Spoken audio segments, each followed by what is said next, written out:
Okay, part two, I'm back. My camera shut off. It said I had like 30 minutes of memory, but I guess not. But anyway, I left it off that, what did I leave off at? That the police union representative was trying to say that the police officer was justified in his actions because they were thieves, because they saw the video that was inside the store. Okay, my take on it is that they might have been thieves. They might have did steal the panties or the doll, but that does not justify them, the cop, reacting the way he did. It was in poor taste. Um, and come to find out, this cop is known for those types of tactics, and he was never punished for it. Now, my thing is that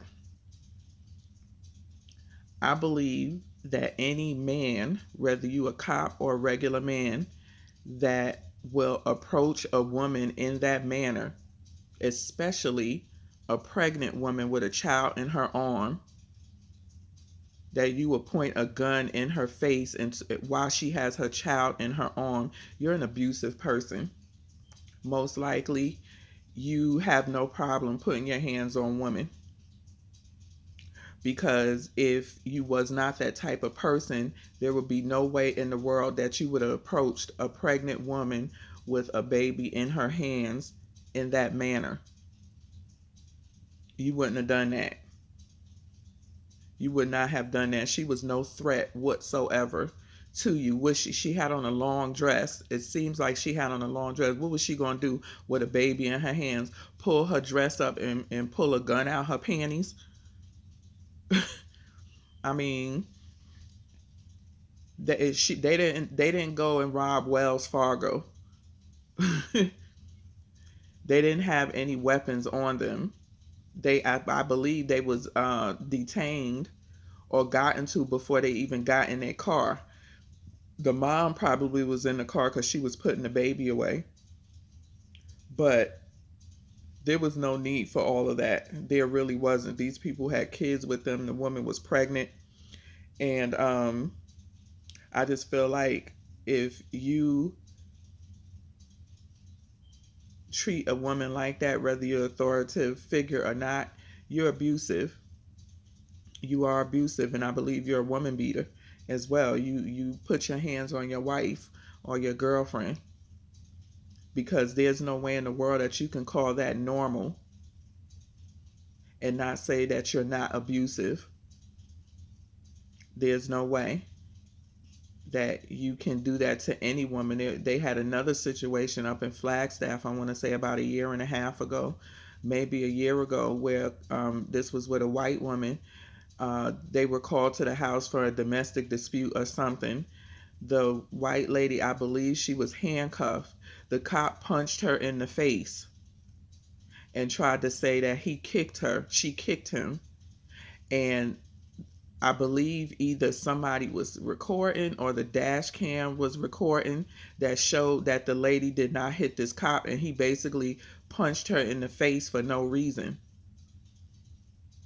Again, if you have any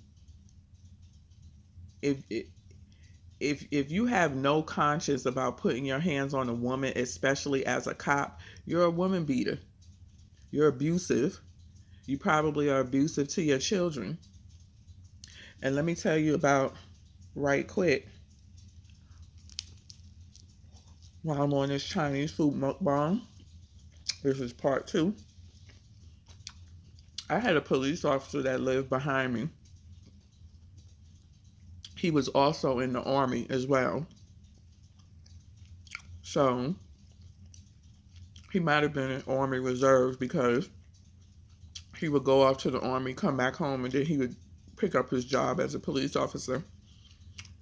Well, when we first moved here, they probably moved in and bought their house around the same time, and these people house was in back of me, so our backyards face each other. I mean, we're directly right across from each other.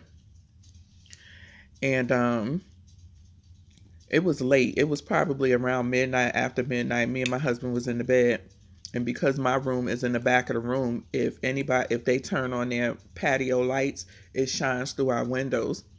It had been raining out that night too. So the ground was wet. Um, and we heard all of this commotion. So I'm saying to my husband, "Where is all of that noise this time of night? It's late. Who in their backyard making all that noise?" So I went to peek through my window,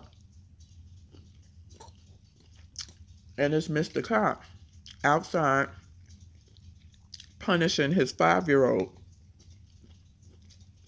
The boy was the same age as my middle son. That's 17 now. I believe they was in class together. I don't know what the little kid did, but the little boy was out there crying, and he had him on the ground doing push-ups, like regular push-ups. And when the boy wouldn't do it right, he would take his foot and shove him to the ground. And I don't believe in telling people how to punish their kids. We do believe in spankings over here, but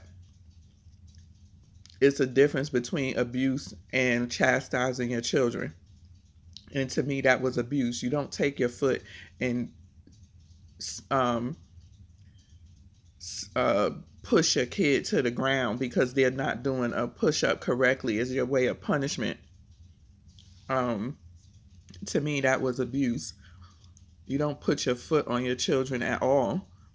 Like you go get a paddle, a wooden spoon, hit them on their bottom a few times, give them a hug, explain to them why they was in trouble, and that's it. It's done and over with. And so some years later, the kids are in high school now, maybe about a freshman, and I'm upstairs in my room again. It's late at night. It's like midnight. And I hear all of this racket and banging on the windows, and I thought it was my children. I'm like, what the heck are y'all doing downstairs? Who beating on the window? And they said, that's not us. So I get up and look out my window because now I hear somebody hollering, and it's that same dude. So I'm thinking he beating on their patio window. Of course, it's in the backyard.